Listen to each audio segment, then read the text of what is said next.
Selamat pagi Bapak Ibu Saudara yang terkasih di dalam Tuhan. Sungguh bersyukur kalau pada pagi hari ini kita kembali boleh sama-sama berkumpul beribadah kepada Tuhan. Mari sama-sama kita pergunakan waktu ibadah ini dengan sungguh-sungguh. Mari kita mempersiapkan hati kita. Mari kita mengambil waktu teduh.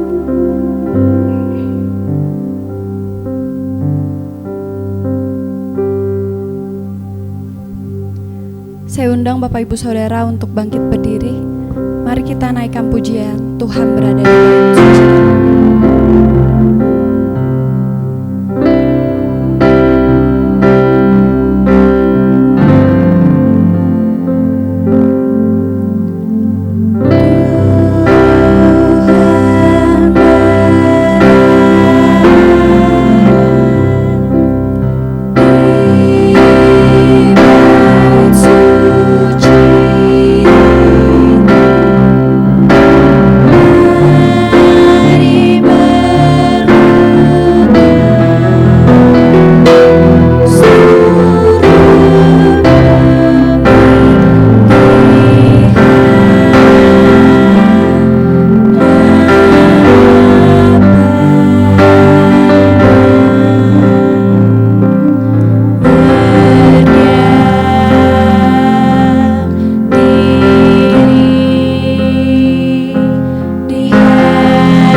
Jemaat yang dikasihi Tuhan, mari bersama-sama kita akan memulai ibadah hari ini dengan satu keyakinan bahwa pertolongan kita adalah di dalam nama Tuhan yang menjadikan langit dan bumi dan yang setia memelihara umatnya untuk selama-lamanya. Turunlah atas saudara sekalian anugerah dan damai sejahtera dari Allah Bapa dan Tuhan kita Yesus Kristus serta dalam persekutuan dengan Roh Kudus. Amin. Gloria Patri.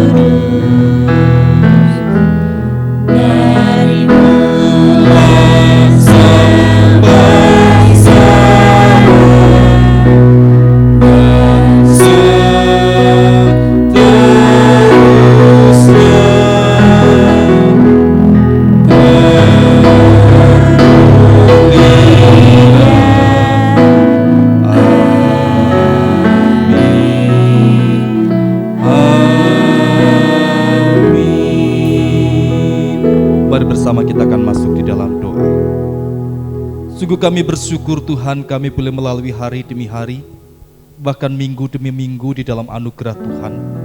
Di dalam hari-hari yang tidak mudah, kami tetap percaya Engkau Allah sumber pertolongan, sumber berkat, sumber pemelihara hidup kami.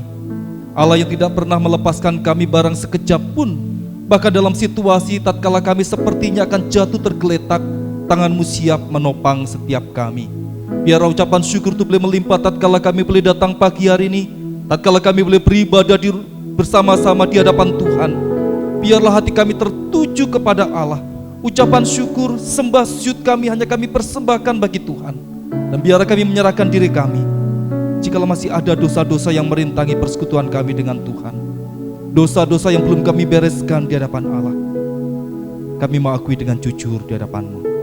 Ampuni kami Tuhan, supaya kami sungguh-sungguh boleh dilayakkan untuk menjadi penyembah yang benar, yang boleh datang beribadah kepada Tuhan dengan sikap penyembahan, dan sungguh boleh menikmati ibadah hari ini, bahkan mempersembahkan segala kemuliaan bagi nama Tuhan.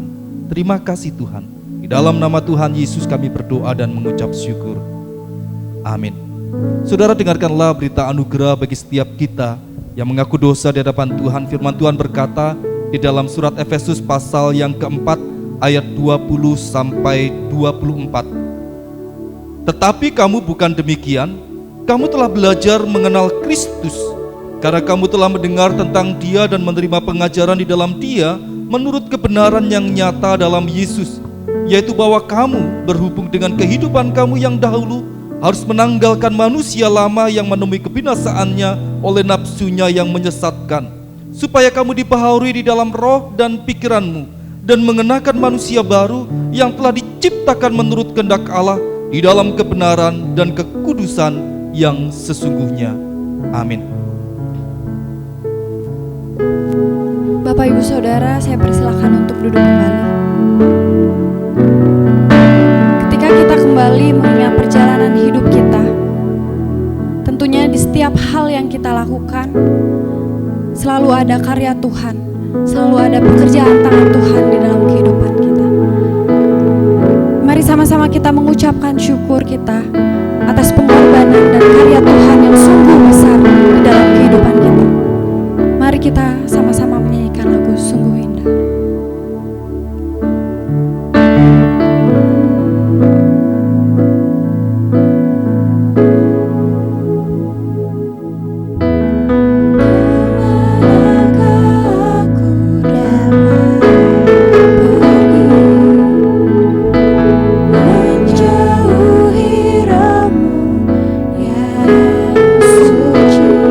Kau sahabat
Engkau lakukan di dalam kehidupan kami.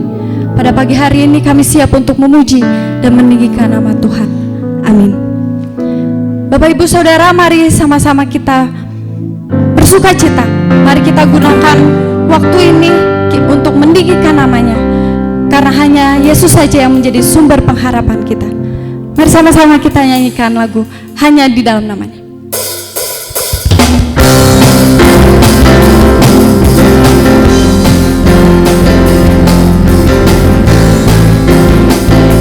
Firman terangi jalan. Firman terangi jalanku, perisai iman di setiap waktu,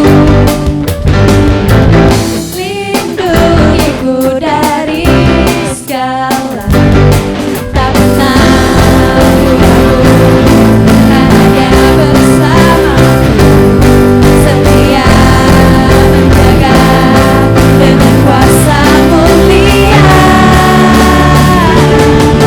Hanya di dalam namanya Yesus, Dia sumber pengharapan di sepanjang hidupku.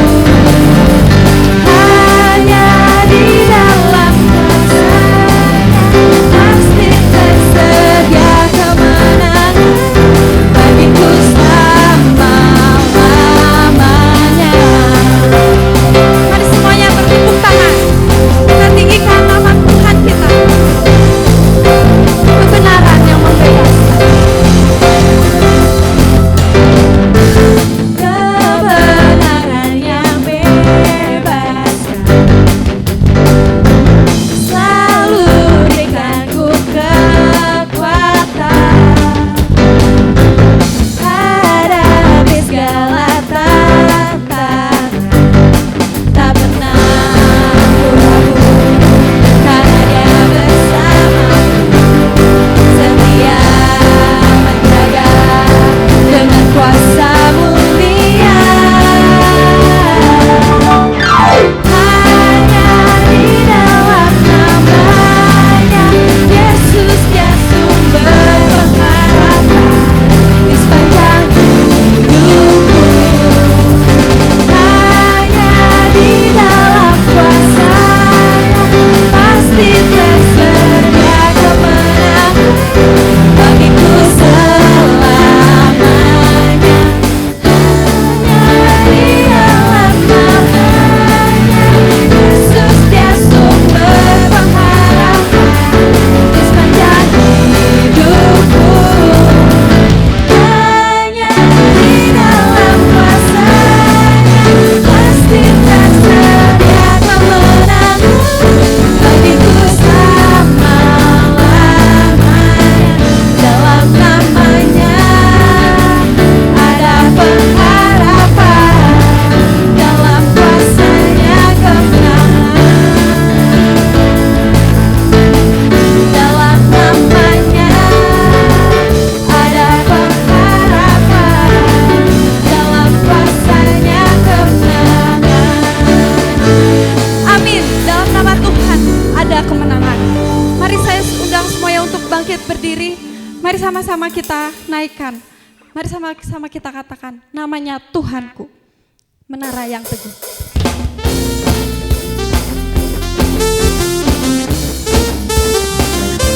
Hanya Yesus yang menjadi kota benteng perlindungan kita. Namanya Tuhanku, menara yang teguh, kota benteng perlindunganku. Allah yang perkasa,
untuk duduk kembali.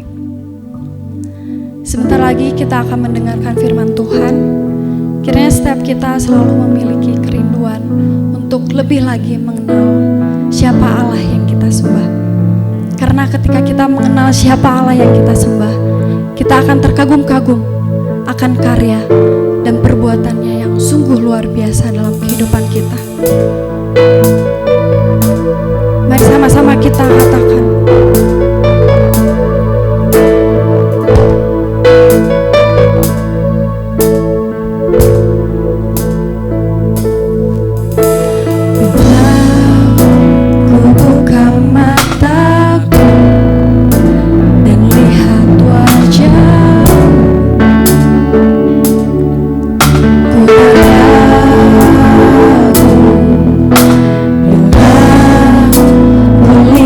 hati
masuk di dalam doa.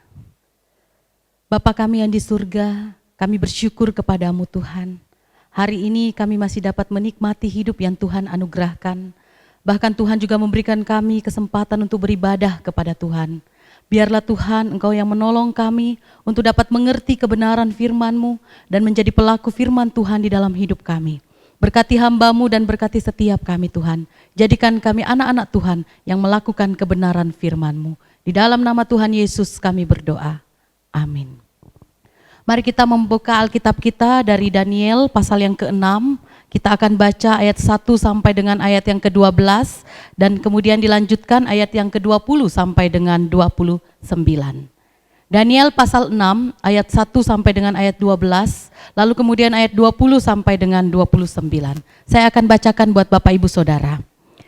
Darius orang Media menerima pemerintahan ketika ia berumur 62 tahun. Lalu berkenanlah Darius mengangkat 120 wakil-wakil raja atas kerajaannya. Mereka akan ditempatkan di seluruh kerajaannya. Membawahi mereka diangkat pula 3 pejabat tinggi. Dan Daniel adalah salah satu dari ketiga orang itu. Kepada merekalah para wakil raja harus memberi pertanggungan jawab supaya raja jangan dirugikan. Maka Daniel ini melebihi para pejabat tinggi dan para wakil raja itu. Karena ia mempunyai roh yang luar biasa dan raja bermaksud untuk menempatkannya atas seluruh kerajaannya. Kemudian para pejabat tinggi dan wakil raja itu mencari alasan dakwaan terhadap Daniel dalam hal pemerintahan. Tetapi mereka tidak mendapat alasan apapun atau sesuatu kesalahan. Sebab ia setia dan tidak ada didapati suatu kelalaian atau suatu kesalahan padanya. Maka berkatalah orang-orang itu, kita tidak akan mendapatkan suatu alasan dakwaan terhadap Daniel kecuali dalam hal ibadahnya kepada Allahnya. Kemudian bergegas-gegaslah para pejabat tinggi dan wakil raja itu menghadap raja serta berkata kepadanya, "Ya Raja Darius, kekallah hidup Tuanku. Semua pejabat tinggi kerajaan ini, semua penguasa dan wakil raja, para menteri dan bupati telah mufakat supaya dikeluarkan kiranya suatu penetapan raja dan ditetapkan suatu larangan agar barang siapa yang dalam 30 hari menyampaikan permohonan kepada salah satu dewa atau manusia kecuali kepada Tuanku ya Raja, maka ia akan dilemparkan ke dalam gua singa. Oleh sebab itu ya Raja, keluarkanlah larangan itu dan buatlah suatu surat perintah yang tidak dapat diubah menurut undang-undang orang Media dan Persia yang tidak dapat dicabut kembali. Sebab itu Raja Darius membuat surat perintah dengan larangan itu. Demi didengar Daniel bahwa surat perintah itu telah dibuat, pergilah ia ke rumahnya. Dalam kamar atasnya ada tingkap-tingkap yang terbuka ke arah Yerusalem. 3 kali sehari ia berlutut, berdoa serta memuji Allahnya seperti yang biasa dilakukannya. Lalu orang-orang itu bergegas-gegas masuk dan mendapati Daniel sedang berdoa dan bermohon kepada Allahnya. Ayat yang ke-20. Pagi-pagi sekali ketika fajar menyingsing, bangunlah raja dan pergi dengan buru-buru ke gua singa. Dan ketika ia sampai dekat gua itu, berserulah ia kepada Daniel dengan suara yang sayu. Berkatalah ia kepada Daniel, "Daniel, hamba Allah yang hidup, Allahmu yang kau sembah dengan tekun, telah sanggupkah ia melepaskan engkau dari singa-singa itu?" Lalu kata Daniel kepada raja, "Ya Raja, kekallah hidupmu. Allahku telah mengutus malaikatnya untuk mengatupkan mulut singa-singa itu, sehingga mereka tidak mengapa-apakan aku, karena ternyata aku tak bersalah di hadapannya, tetapi juga terhadap Tuanku ya Raja, aku tidak melakukan kejahatan." Lalu sangat bersukacitalah raja, dan ia memberi perintah supaya Daniel ditarik dari dalam gua itu. Maka ditariklah Daniel dari dalam gua itu dan tidak terdapat luka apa-apa padanya karena ia percaya kepada Allahnya. Raja memberi perintah lalu diambilnya orang-orang yang telah menuduh Daniel dan mereka dilemparkan ke dalam gua singa, baik mereka maupun anak-anak dan istri-istri mereka. Belum lagi mereka sampai ke dasar gua itu, singa-singa itu telah menerkam mereka, bahkan meremukkan tulang-tulang mereka. Kemudian Raja Darius mengirim surat kepada orang-orang dari segala bangsa, suku bangsa dan bahasa yang mendiami seluruh bumi, bunyinya, "Bertambah-tambahlah kiranya kesejahteraanmu. Bersama ini kuberikan perintah bahwa di seluruh kerajaan yang kukuasai, orang harus takut dan gentar kepada Allahnya Daniel, sebab dialah Allah yang hidup, yang kekal untuk selama-lamanya. Pemerintahannya tidak akan binasa dan kekuasaannya tidak akan berakhir. Dia melepaskan dan menolong dan mengadakan tanda dan mujizat di langit dan di bumi. Dia yang telah melepaskan Daniel dari cengkeraman singa-singa. Dan Daniel ini mempunyai kedudukan tinggi pada zaman pemerintahan Darius dan pada zaman pemerintahan Kores orang Persia itu. Saudara yang terkasih di dalam Tuhan, ada seorang pemuda, seorang yang takut Tuhan, satu kali bekerja di satu perusahaan. Sebagai anak Tuhan yang berdedikasi dan berintegritas, dia bekerja dengan rajin, disiplin, jujur dan bertanggung jawab. Segala sesuatu dikerjakannya dengan baik. Dan kemudian bos atau pimpinan tempat dia bekerja melihat hasil kerjanya dan kemudian merasa puas, dan dia kemudian mengangkat pemuda ini menjadi kepala atau manajer di perusahaan tersebut. Saudara, alangkah senangnya hati pemuda ini ketika dia dipromosikan dan diangkat menjadi seorang manajer. Tetapi rupanya saudara, teman-teman kerjanya tidak suka dengan hal itu. Mereka mulai berbisik-bisik dan mulai berpikir hal-hal yang aneh-aneh. Mereka tidak suka dengan anak pemuda ini yang dengan begitu cepat dipromosikan dan naik jabatan. Mereka berkata, dia kan orang baru, masakan dengan secepat itu dia naik pangkat. Saya ini kerabatnya bos, saya ini orang terdekatnya bos, tapi kenapa bos tidak mengangkat saya menjadi pimpinan? Kenapa justru orang yang seperti ini yang diangkat menjadi pimpinan?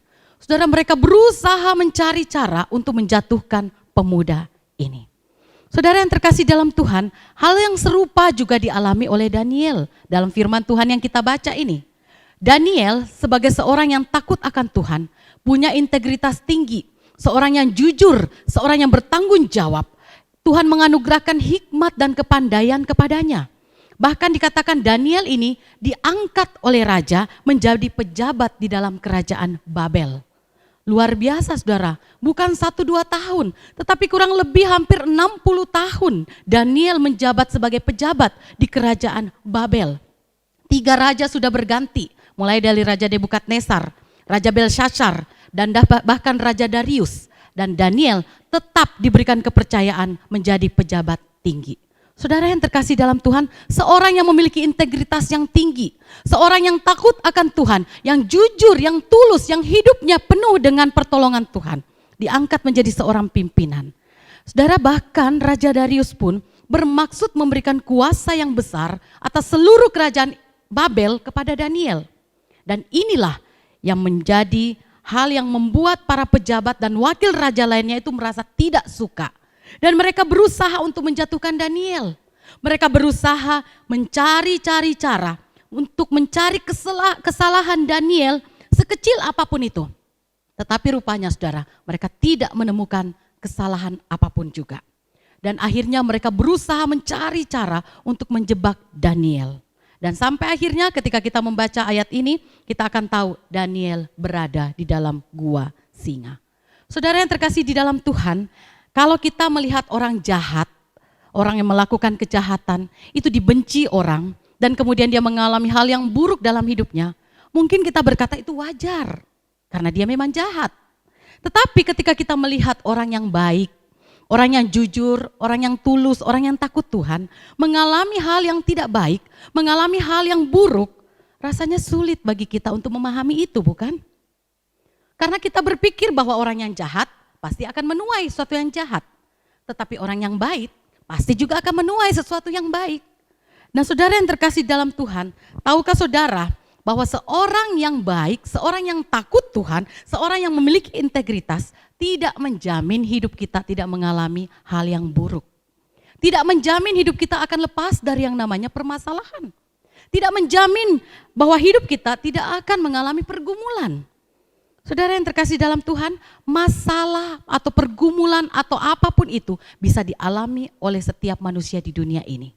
Baik dia orang yang kaya atau orang yang miskin, orang yang berpendidikan atau yang tidak berpendidikan, bahkan orang yang sehat atau orang yang sakit sekalipun, bahkan orang-orang yang takut Tuhan sekalipun bisa mengalami yang namanya permasalahan hidup. Kenapa saudara? Karena masalah ini ketika manusia jatuh di dalam dosa, masalah itu bisa muncul dari diri kita sendiri.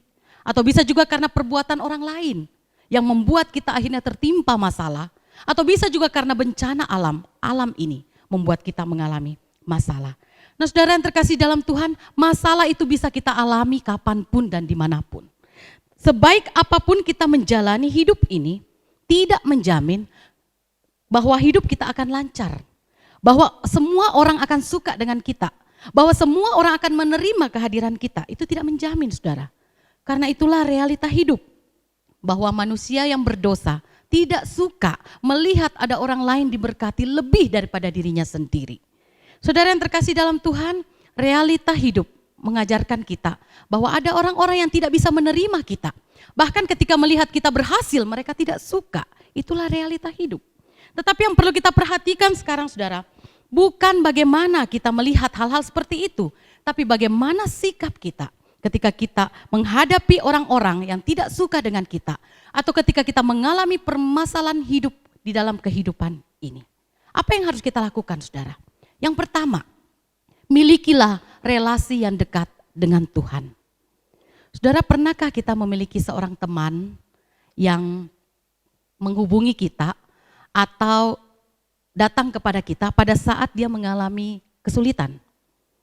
Saudara yang terkasih dalam Tuhan, kita dihubungi oleh teman kita, lalu kemudian dia datang yang ujung-ujungnya meminta bantuan. Dan tidak masalah sih saudara kita menolong dia. Tetapi saudara yang tidak enak adalah setelah kita menolong dia, dia pergi, hilang dan tanpa kabar. Lalu kemudian beberapa bulan atau setahun kemudian dia datang lagi kepada kita, menghubungi kita.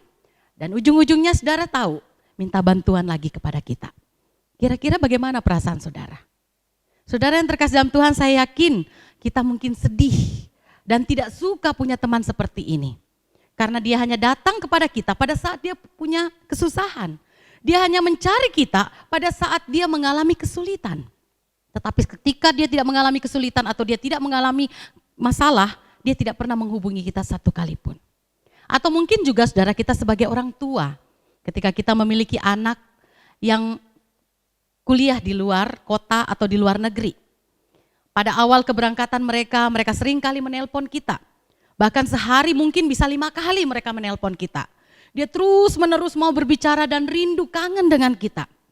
Tetapi seiring dengan berjalannya waktu saudara, ketika dia sudah mulai memasuki perkuliahan, dia sudah mulai memiliki teman-teman yang banyak. Tidak sekalipun dia menghubungi saudara dan saya. Tidak sekalipun dia menghubungi orang tuanya. Kadang-kadang ketika dia mengalami kesulitan keuangan, baru dia menelpon dan minta uang, dikirim uang. Saudara yang terkasih dalam Tuhan, gimana perasaan saudara? Kalau saudara jadi orang tuanya, punya anak seperti ini, kira-kira bagaimana perasaan saudara? Saya yakin saudara pasti akan sedih. Saya yakin saudara pasti akan sakit hati. Kok punya anak seperti ini? Dia menghubungi saya pada saat dia butuh saja. Ketika dia senang dan dia tidak mengalami permasalahan, dia tidak pernah menghubungi saya. Saudara yang terkasih dalam Tuhan, ini bukan relasi, tetapi ini yang namanya manipulasi. Manipulasi. Saudara yang terkasih dalam Tuhan, hubungan yang baik adalah hubungan relasi satu dengan yang lain. Bukan hubungan yang memanipulasi orang. Tanpa kita sadari saudara, ini juga yang seringkali kita lakukan terhadap Tuhan kita. Ketika ada masalah, kita datang kepada Tuhan, kita curhat kepadanya berjam-jam, kita berdoa kepadanya, bahkan kita memohon pertolongannya. Tetapi saudara, ketika Tuhan menolong kita, dan masalah itu beres, masalah itu selesai, tidak jarang kita melupakan dia. Tidak jarang kita tidak lagi berdoa.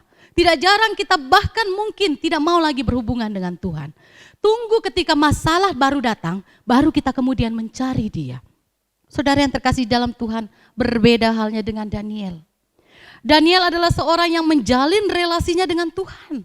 Di tengah-tengah kehidupan yang dia jalani, ada masalah atau tidak ada masalah, dia menjalin relasinya dengan Tuhannya. Dikatakan saudara 3 kali sehari, dia berlutut, berdoa, serta memuji Allah seperti yang biasa dilakukannya. Baik dia sibuk atau tidak sibuk, Daniel tetap berdoa kepada Tuhan. Daniel tetap memuji Allahnya dengan disiplin. Tidak heran saudara, kalau Tuhan menganugerahkan hikmat yang luar biasa bagi Daniel. Tidak heran jika Tuhan memberikan dia kecerdasan yang luar biasa, yang melebihi para pejabat orang-orang di zamannya itu. Tidak heran kalau Tuhan memberikan dia anugerah dan kemurahan yang melimpah di dalam hidup Daniel. Saudara yang terkasih dalam Tuhan, kebiasaannya berdoa, kebiasaannya menjalin relasi dengan Tuhan, ternyata memberikan pengaruh yang luar biasa di dalam kehidupannya. Membuat Daniel menjadi sukses. Saudara melihat kesuksesannya, pejabat lain mulai merasa iri.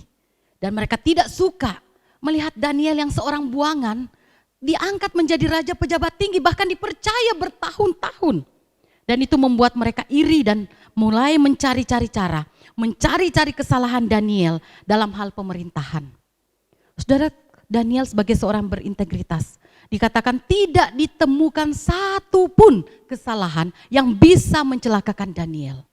Satu hal yang luar biasa, saudara. Tidak satu pun kesalahan yang dilakukan oleh Daniel yang bisa membuat dia jatuh atau yang bisa membahayakan hidupnya. Namun saudara, karena orang yang benci ini, orang-orang yang tidak suka ini, mulai memikirkan berbagai macam cara untuk mencari celah agar Daniel jatuh. Saudara, apa yang mereka lakukan?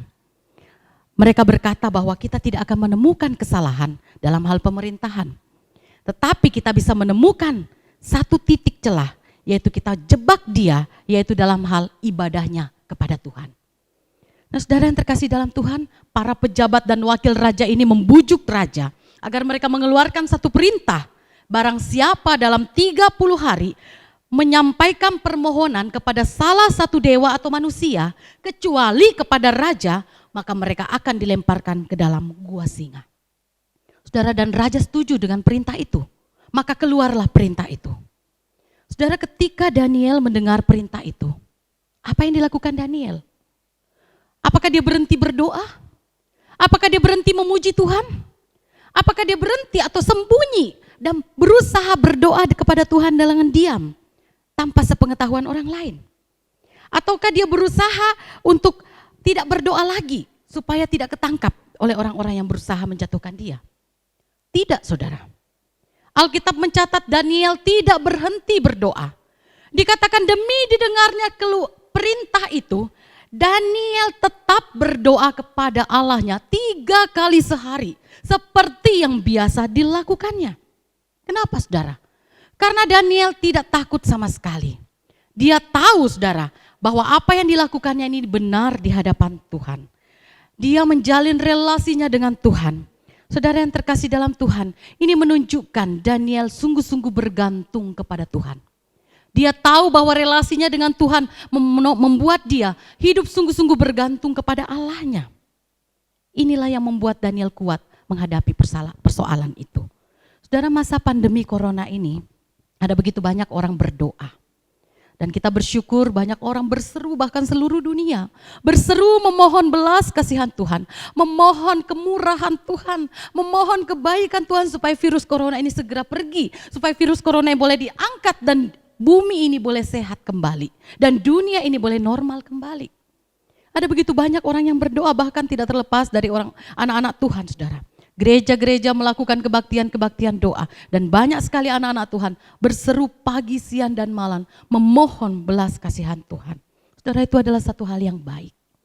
Tetapi saudara, jika hal ini berhenti hanya pada masa pandemi ini, dan setelah masa pandemi ini kita lalu kemudian tidak lagi berdoa kepada Tuhan, kita tidak lagi menjalin hubungan relasi dengan Tuhan, maka itu adalah satu hal yang manipulatif juga. Kita tidak sungguh-sungguh mengandalkan Dia. Kita memanipulasi Tuhan hanya ketika kita butuh, kita datang kepadanya. Dan setelah kita tidak mengalami masalah atau ketika kita tidak butuh, kita melupakan Dia. Saudara yang terkasih dalam Tuhan, jangan seperti itu. Sebagai anak Tuhan yang dicintai oleh Tuhan, Tuhan rindu berelasi dengan kita. Dan Dia rindu untuk kita anak-anaknya selalu berkomunikasi dengan Dia. Oleh sebab itu saudara, mari bangunlah relasimu. Bangunlah kebiasaanmu berdoa di hadapan Tuhan. Memuji Dia, membaca firman-Nya dan melakukan kebenarannya. Jangan tinggalkan persekutuanmu dengan Tuhan. Apapun yang kau alami di dalam dunia ini. Sebab relasimu dengan Tuhan, ketergantunganmu kepada Tuhan akan membuat engkau kuat menghadapi permasalahan hidup ini. Mari saudara, bangunlah. ciptakan relasi itu. Mulailah pada hari ini berkata kepada Tuhan, Tuhan, aku mau mencari Engkau, aku mau berhubungan dengan Engkau, bukan pada saat aku butuh saja, tetapi pada saat ini sampai selama-lamanya. Saudara yang terkasih dalam Tuhan, sikap yang kedua yang harus kita miliki di dalam menghadapi persoalan hidup adalah percaya pada Allah yang berkuasa dan berdaulat. Percaya akan kuasa dan kedaulatan Allah. Saudara yang terkasih di dalam Tuhan, di tengah permasalahan berat yang dialami oleh Daniel, iman Daniel tidak goncang. Tidak satu pun kalimat yang dikeluarkan oleh Daniel melalui mulutnya yang sifatnya menyalahkan Tuhan atau menuduh Tuhan tidak baik. Tidak satu pun ada kalimat-kalimat yang mengatakan bahwa Tuhan itu jahat. Bahkan saat Daniel dimasukkan ke dalam gua singa sekalipun, tidak membuat Daniel itu menyalahkan Tuhan. Kenapa saudara? Karena Daniel percaya pada kuasa Tuhan. Daniel percaya bahwa dia adalah Allah yang berkuasa dan juga adalah Allah yang berdaulat. Daniel tidak berusaha juga membalas perlakuan orang-orang yang jahat yang telah mencelakakan dia. Karena Daniel percaya pada kuasa Allah. Bahwa Allah itu berkuasa dan berdaulat atas seluruh ciptaannya. Berdaulat atas dunia ini. Bahkan berdaulat atas diri Daniel sendiri. Nah saudara yang terkasih dalam Tuhan, Daniel percaya jika Allah berkehendak, maka Tuhan pasti yang akan menolong dia. Sebab dia menyadari bahwa kalau dia bisa ada sampai hari itu, karena Tuhan yang memberikan dia hikmat, Tuhan yang memberikan dia kecerdasan, Tuhan yang memberikan dia kepercayaan untuk menjabat menjadi pejabat dalam masa pemerintahan raja-raja di Babel. Tuhanlah yang membuat dia mengalami kekuatan sehingga dia percaya bahwa kuasa Tuhan itu ada senantiasa. Daniel percaya jika Allah berkehendak, maka Allah sanggup menolong Daniel dan melepaskannya dari cengkeraman singa-singa yang buas. Tetapi jika tidak, Daniel pun percaya bahwa akhir hidupnya itu di tangan Tuhan. Nah saudara yang terkasih dalam Tuhan, kalau kita pergi berwisata ke Taman Safari, kita akan diberitahu oleh petugas yang ada di sana untuk mentaati aturan-aturan yang ada di sana. Saat kita melewati kandang rusa, jerapah atau binatang yang lainnya, kita boleh membuka kaca mobil kita dan memberikan makan kepada binatang-binatang itu. Tetapi pada saat kita memasuki kandang singa atau harimau, maka di pintu gerbangnya akan tertulis, dilarang membuka kaca mobil atau turun dari kendaraan. Kenapa saudara? Karena sekalipun binatang itu sudah diberi makan secara rutin, sekalipun singa-singa atau harimau itu sudah diberi makan, namun tetap singa-singa dan harimau itu bisa membahayakan nyawa para pengunjung. Itu sebabnya saudara, dilarang keras untuk membuka kaca atau turun pada saat kita sedang berada melewati kandang singa. Saudara yang terkasih di dalam Tuhan, bisa saudara bayangkan, singa-singa yang dipersiapkan untuk menerkam Daniel itu adalah singa-singa yang lapar, singa-singa yang buas, singa-singa yang haus, dan singa-singa yang pengen makan. Dan saudara, dari mana kita tahu?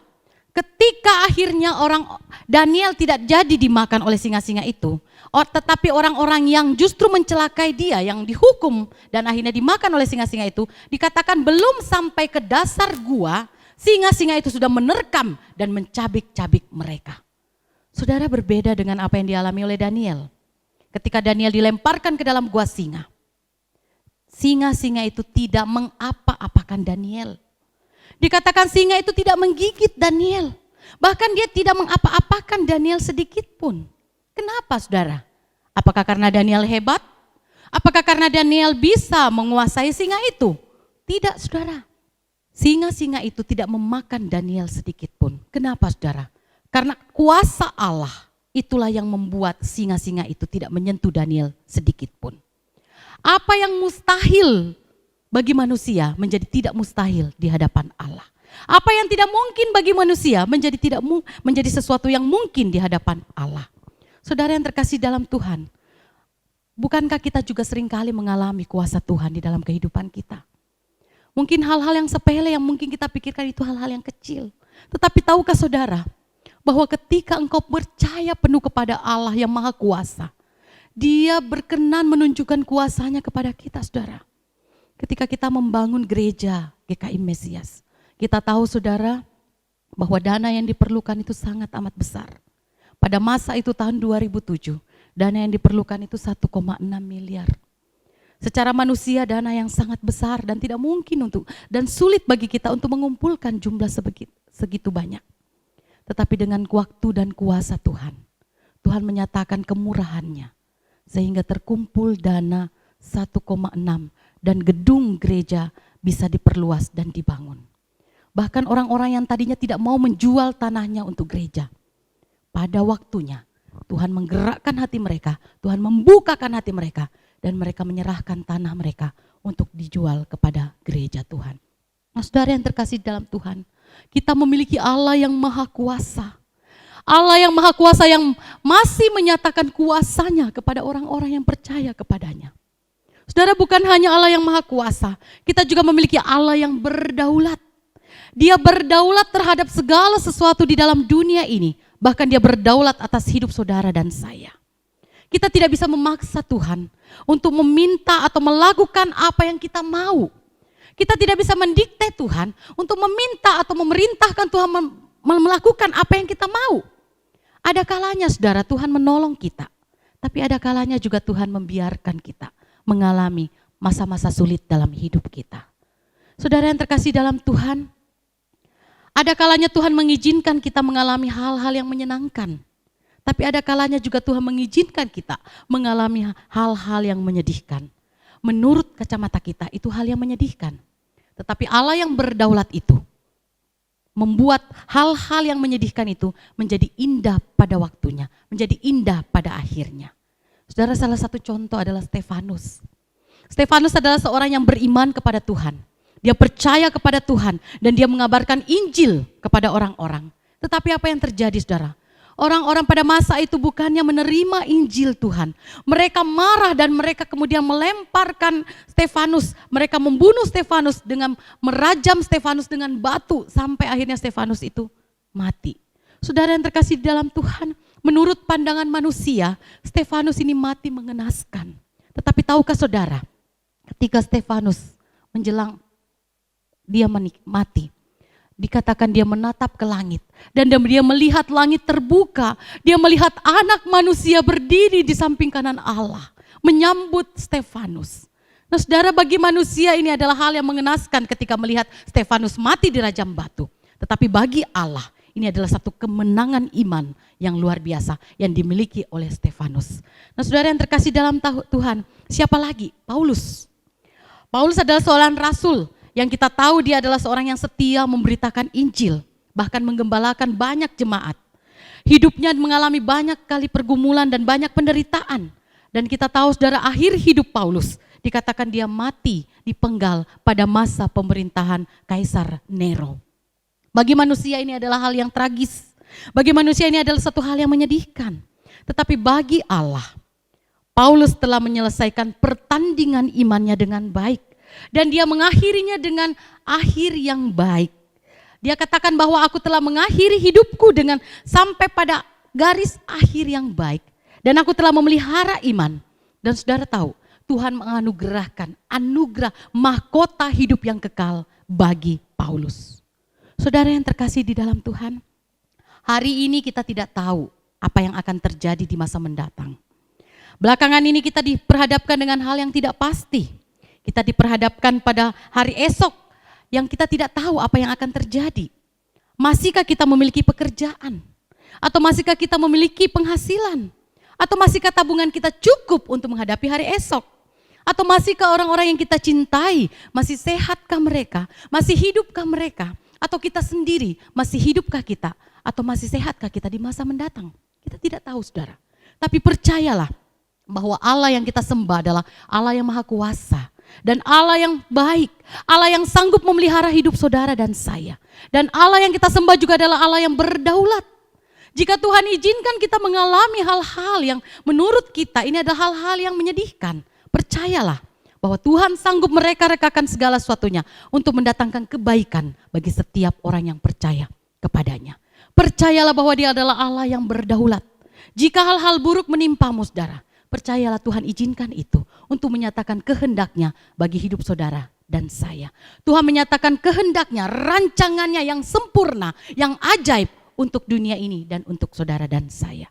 Oleh sebab itu saudara yang terkasih dalam Tuhan, menjalani hari-hari kita di masa sekarang, mari saudara, jalin relasimu dengan Tuhan. Miliki hubungan yang dekat dengan Tuhan. Bangun relasi yang dekat dengan Tuhan, karena itulah sumber kekuatan kita menjalani hidup ini. Dan yang kedua saudara, percayalah pada kuasa dan kedaulatan Allah. Bahwa Dia adalah Allah yang sanggup melakukan segala sesuatu yang tidak mungkin. Bahwa Dia adalah Allah yang berkuasa melakukannya. Dan Dia juga adalah Allah yang berdaulat atas segala sesuatunya. Rancangannya adalah rancangan damai sejahtera. Mari kita tunduk kepala, kita berdoa. Bapa yang di surga, kami bersyukur kepadamu Tuhan. Kami memiliki Allah yang tidak pernah meninggalkan kami. Di tengah-tengah permasalahan hidup yang kami jalani saat ini Tuhan. Kami mau membangun relasi kami dengan Tuhan.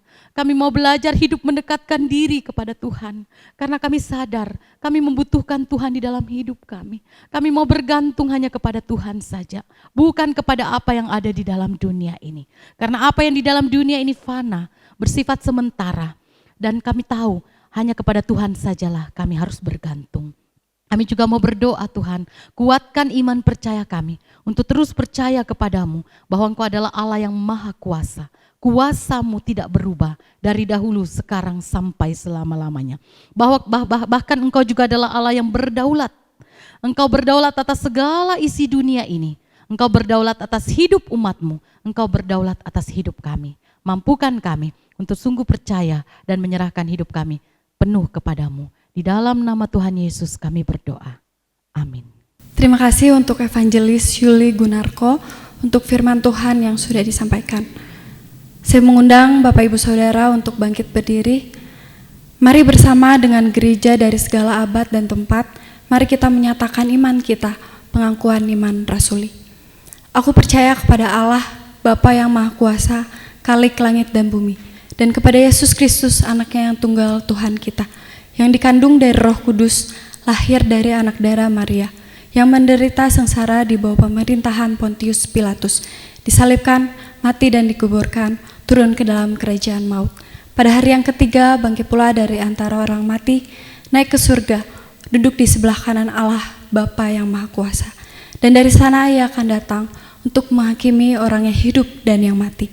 Aku percaya kepada Roh Kudus, gereja yang kudus dan aman, persekutuan orang kudus, pengampunan dosa, kebangkitan tubuh, dan hidup yang kekal. Amin.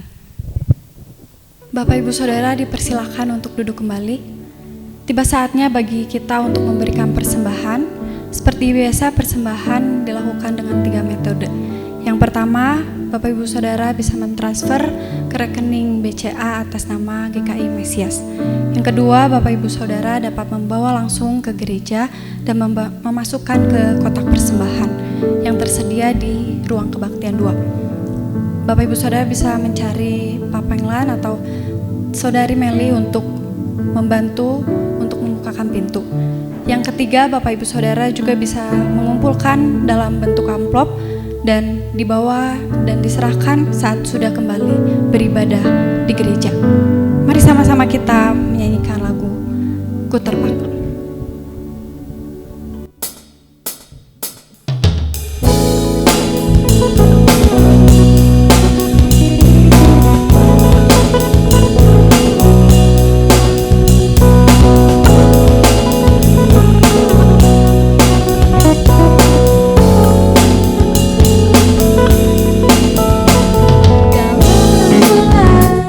Dan cahaya matahari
mari kita berdoa untuk persembahan dan beberapa doa syafaat. Mari sama-sama kita berdoa. Bapa yang di surga, kami mengucap syukur atas pemeliharaan Tuhan di dalam kehidupan kami. Kami menyerahkan persembahan yang sudah kami berikan ini ke dalam tangan Tuhan. Biarlah persembahan ini dapat menjadi berkat bagi jemaat Mesias dan lingkungan masyarakat sekitar. Bapa di surga, kami juga mau berdoa, mau menyerahkan untuk setiap kami ke dalam tangan Tuhan. Kami menyadari bukan hal yang mudah ketika kami berjalan, ketika kami hidup di situasi dan kondisi seperti ini. Tapi kami bersyukur punya Allah seperti Engkau, Allah yang tidak pernah meninggalkan kami sedetik pun. Ajarlah kami Tuhan untuk selalu berharap dan berserah kepada Tuhan, karena Engkaulah yang berdaulat di dalam kehidupan kami. Kami juga mau berdoa Tuhan untuk kesehatan setiap kami. Mungkin dari antara kami sudah ada yang mengalami kelemahan tubuh. Kiranya Tuhan yang menyembuhkan dan Tuhan yang melindungi setiap kami. Kami juga mau berdoa Tuhan untuk perayaan Idul Fitri. Biarlah para pemerintah dapat memberikan peraturan dengan bijaksana dan kami masyarakat dapat melaksanakan setiap aturan yang ada dengan tertib. Dan kami juga mau menyerahkan Tuhan supaya setiap masyarakat untuk tetap tidak mudik dan tetap menjalankan social distancing. Kami juga menyerahkan untuk ketersediaan bahan pangan dan kestabilan harga bahan pokok saat Idul Fitri. Banyak dari kami yang sudah merasa cemas, banyak dari kami yang sudah takut akan kehidupan, kelangsungan hidup kami Tuhan. Tapi kami percaya Tuhan yang berdaulat atas dunia ini, Tuhan yang mengatur semuanya, dan semua akan indah pada waktunya. Kami menyerahkan Tuhan, doa-doa kami ke dalam tangan Tuhan. Biarlah Tuhan yang terus menolong dan menyertai kami. Terima kasih Tuhan, dalam nama Tuhan Yesus kami sudah berdoa dan mengucap syukur. Amin. Doksologi dan doa berkat akan disampaikan oleh Pendeta Dedi Prasetyo.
Jemaat yang dikasihi oleh Tuhan, kiranya imanmu menjadi iman yang senantiasa bertumbuh di dalam situasi yang seperti apapun.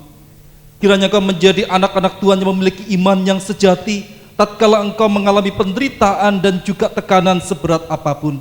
Karena kau percaya engkau memiliki Allah yang tidak pernah meninggalkan engkau. Saat ini, kembalilah ke tengah aktivitasmu. Arahkanlah hati dan pikiranmu kepada Tuhan dan terimalah berkat Tuhan. Kiranya kasih karunia dan damai sejahtera dari Allah Bapa, cinta kasih yang sempurna dari Tuhan Yesus Kristus, penghiburan, kekuatan dan pertolongan dari Allah Roh Kudus senantiasa menyertai saudara sekalian dari sekarang sampai selama-lamanya. Amin.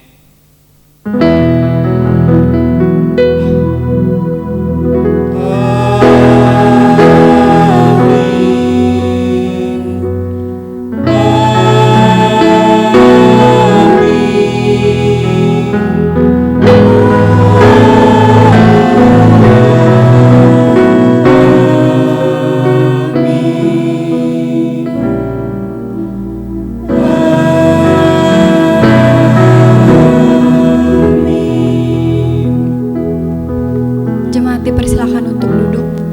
Ibadah selesai. Selamat hari Minggu, Tuhan Yesus memberkati.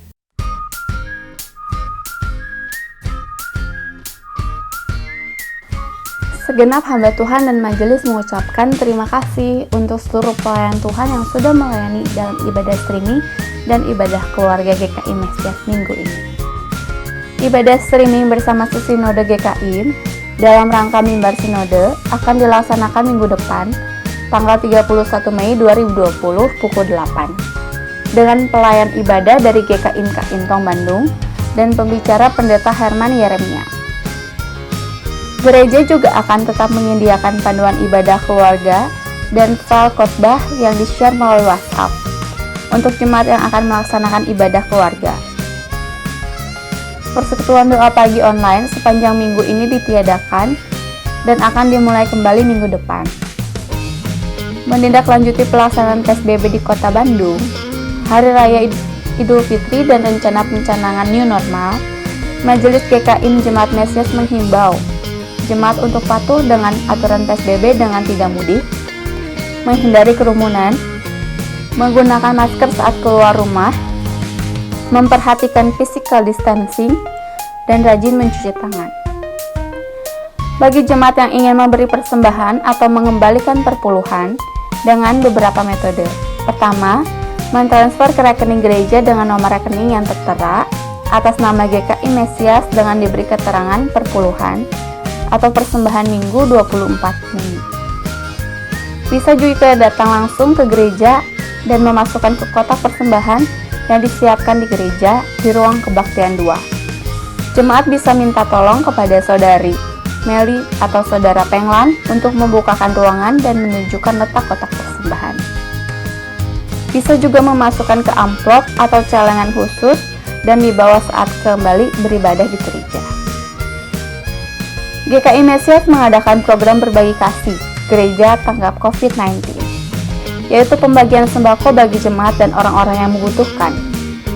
Bagi jemaat yang ingin mendukung dalam dana, dapat mentransfer ke rekening gereja dengan nomor rekening atas nama GKI Mesias dengan diberi keterangan berbagi kasih. Persembahan juga bisa berupa sembako seperti beras, minyak, indomie atau telur, dan dapat diantar ke gereja dengan menghubungi Evangelis Yuli Gunarko atau saudari Melisa Febrianti. Segenap majelis mengucapkan selamat ulang tahun kepada saudara-saudari yang berulang tahun pada minggu ini. Saudari Chung Chai Chen 25 Mei, saudari Gou Gu Cheng 26 Mei, saudari Chin Chin 26 Mei, saudara Daniel Boan Tua 26 Mei, saudari De Gishan 27 Mei, saudari Tina 27 Mei, saudari Nanda Yuliane Lorenzalona 28 Mei, dan saudari Meli Yana Kristiani Heriadi 28 Mei. Selamat ulang tahun, Tuhan Yesus memberkati.